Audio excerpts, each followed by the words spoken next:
I picked my wife up from the airport with a smile on my face. She stepped off that plane and introduced me to a young man she'd met on the flight. Polite, soft-spoken, a little shy. She said he was new to the city, far from home, and that we should look out for him. So I did. I invited him to our home. I fed him at our dinner table. I took him to the beach with my kids. And for 6 months, while I sat at home trusting my wife completely, he was sleeping with her, in our bedroom, in our living room, every opportunity they had. I didn't find out for years, and when I did, it didn't come from her. It came from him. If you've ever been betrayed by someone you gave everything to, someone you trusted with your whole life, then this story is going to hit somewhere deep. Stay with me until the end, because this isn't just a story about cheating. It's about who you become when the illusion finally shatters. If that sounds like something you need to hear today, hit that subscribe button and let's get into it. Let me tell you about the man I used to be. I was the kind of man who believed in things. I believed in loyalty. I believed in hard work paying off. I believed that if you gave everything you had to the people you loved, life would be good to you in return.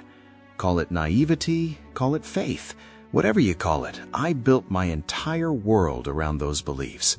I was in my 40s. We'd been married for years. I worked hard, the way men of my generation were taught to work, without complaint and without stopping. Long days, late nights, weekends that disappeared into the blur of providing. My wife stayed home, we had children, we had a house, we had a life that looked from the outside exactly like what you're supposed to have. I was not a perfect man, nobody is, but I was a faithful one, and I was a trusting one. Whatever flaws I carried, dishonesty was not among them, and so I never truly learned to see it in others. That was my blind spot. That was the gap she walked right through. The day it started, I didn't feel anything unusual. It was an ordinary afternoon. I drove to the airport to pick up my wife, who'd been visiting her parents. The arrivals hall was loud with reunions, luggage wheels, tired travelers. I spotted her walking out, and beside her was a young man, maybe mid-20s, lean, quiet-looking, the kind of face that doesn't demand attention. She introduced him easily, naturally, the way you'd introduce someone completely harmless. They'd been seated next to each other on the flight home, got talking, discovered that their families moved in the same social circles back in their hometown. Small world, she said. Funny coincidence. He was starting an internship in our city, didn't know anyone. She thought it would be nice, kind, really, if we helped him settle in. I remember looking at him, shaking his hand. He was polite, a little withdrawn. I thought, this is just some kid far from home, and my wife has a generous heart. That's the woman I married. I smiled. I said, of course we'd help. I drove us all home. Over the next 6 months, he became a quiet fixture in our lives. Weekends, we'd have him over for lunch or dinner. My wife would cook. He'd sit at our table, eat our food, play with our kids sometimes. I'd watch football or disappear to do something around the house, perfectly comfortable leaving him in the living room with my wife. Why wouldn't I be? We took him to the beach. A few times, my wife went shopping with him or to see a movie I had no interest in. Sometimes she took him to parties at her friends' places, social gatherings I was genuinely glad to skip. I stayed home with the kids, put them to bed, and considered myself lucky to avoid small talk with people I didn't know. He never said much, never seemed particularly charming or dynamic. He was just there, quiet, polite. I registered him the way you register furniture, present, functional, harmless. My God, the things that happen in plain sight when you're not looking. Because what I did not know, what I could not have imagined, was that every free hour my wife had with him, they were together. In our bedroom while I worked, in our living room while I trusted her, in whatever space they could find. 6 months of it, half a year of them looking me in the eye, sitting at my table, accepting my hospitality, while they tore the floor out from under my life. I felt nothing. I suspected nothing. I was, as I would later come to understand, exactly as naive as she needed me to be. His internship ended, as internships do. He went back home. I shook his hand at some point, or maybe I didn't. I honestly can't remember marking the occasion because, in my mind, there was no occasion to mark. He was just a young man passing through. A small footnote. My wife seemed fine. Life continued. Work continued. The kids grew a little taller. What I didn't know was that they never really said goodbye. The messages kept going. The connection stayed alive, quietly, through whatever private channel she'd built that I never thought to question. Because I didn't check her phone. Because I trusted her. Because in my version of marriage, trust was not weakness. It was the foundation of everything. I was building on sand, and I didn't know the ground had shifted. Then, after some years, our marriage ended. Not because of the cheating. I didn't know about that yet.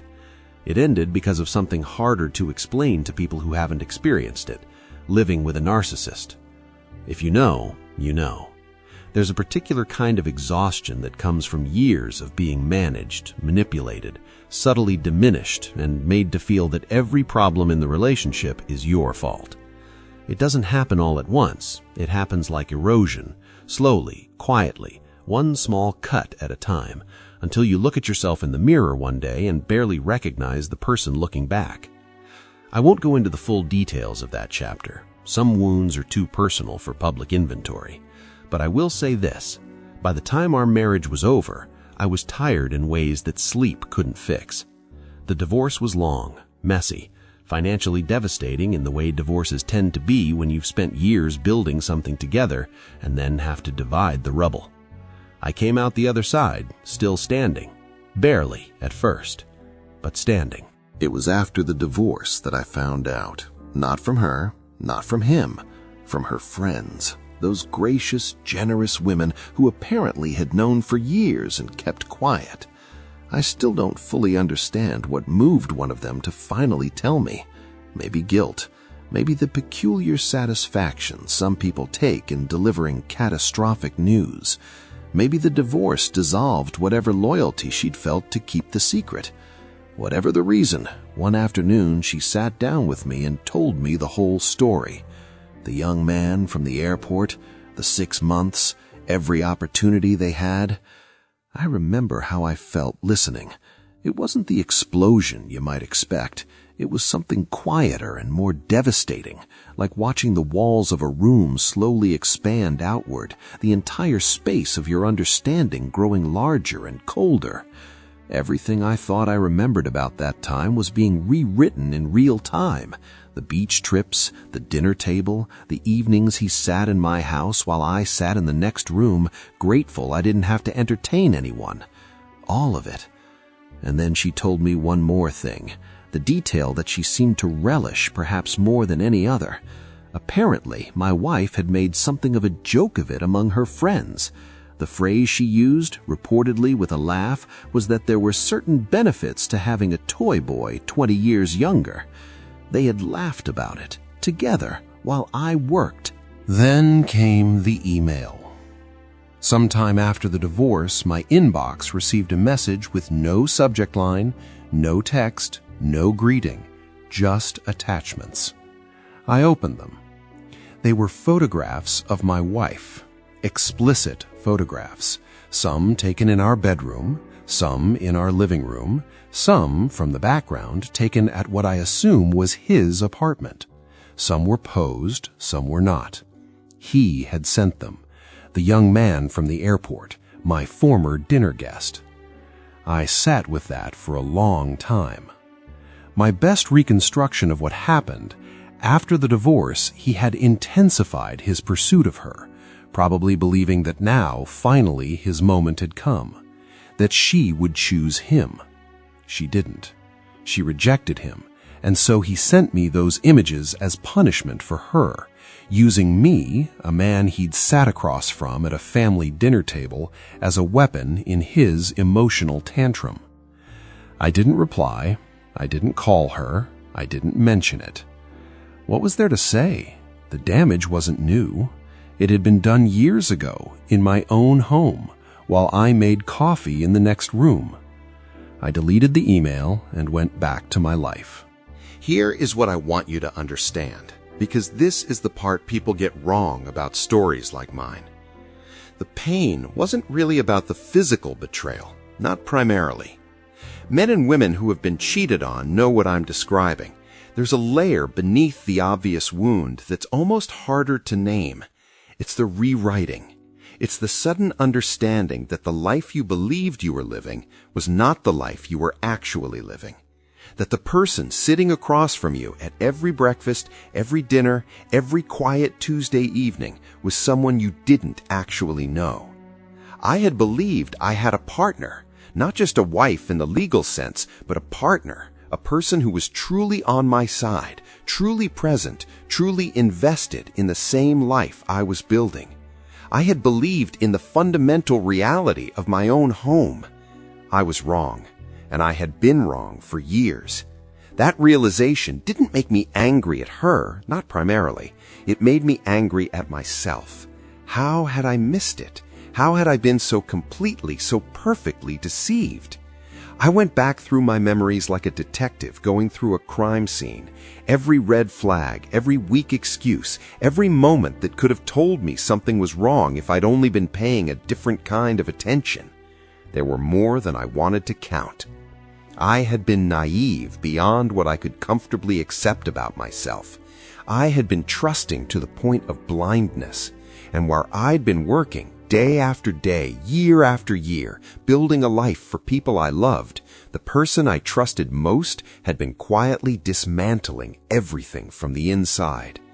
That is a humiliation that doesn't have a clean cure. It sits in you.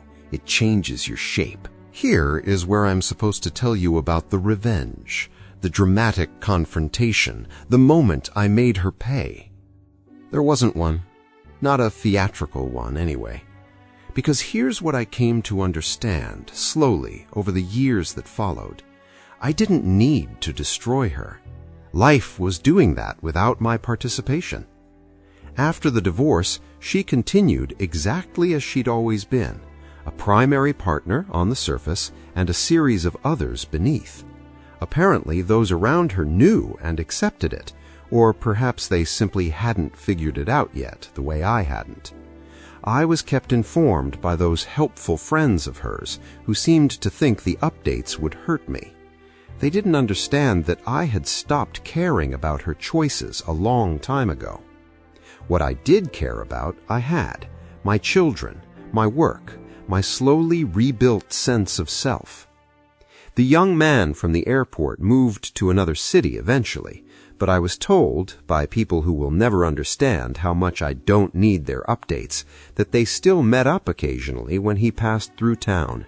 That old ember, still faintly warm years later. She must have kept him on a long string, the way narcissists tend to keep every option available, every door cracked just slightly open. Then other stories surfaced. Threesomes, a revelation about her being bisexual, which I will not judge in itself, but which added to the picture of a woman living a life entirely parallel to the one she'd shown me. A secret self, enormous and long established, that I had never been permitted to see. And then, most recently, a diagnosis, borderline personality disorder, delivered not by her, but by one of her friends who passed it along the usual chain. I don't say that with cruelty. Mental illness is real, and it explains things without excusing them.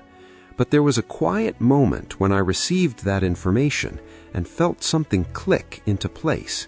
All of it, the manipulation, the compartmentalization, the complete absence of guilt about any of it, arranged itself into a shape I could finally recognize.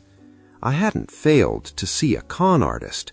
I had loved someone who was genuinely fragmented in ways she may not have fully understood herself. That didn't heal the wound, but it gave it a name. The truest revenge I can claim is simply this: I am still here. I am harder now in ways I respect about myself. The softness that made me so easy to deceive has not entirely gone. I was not rebuilt as a cynic or a cold man, but it has been tempered. I know things now about human nature, about the gap between the face people show and the life they're actually living, that I could not have known before. That knowledge cost me everything, but I have it, and it is mine, and no one can take it from me. My children grew up. They are fine, genuinely, not the way parents say it to avoid hard conversations, but actually fine.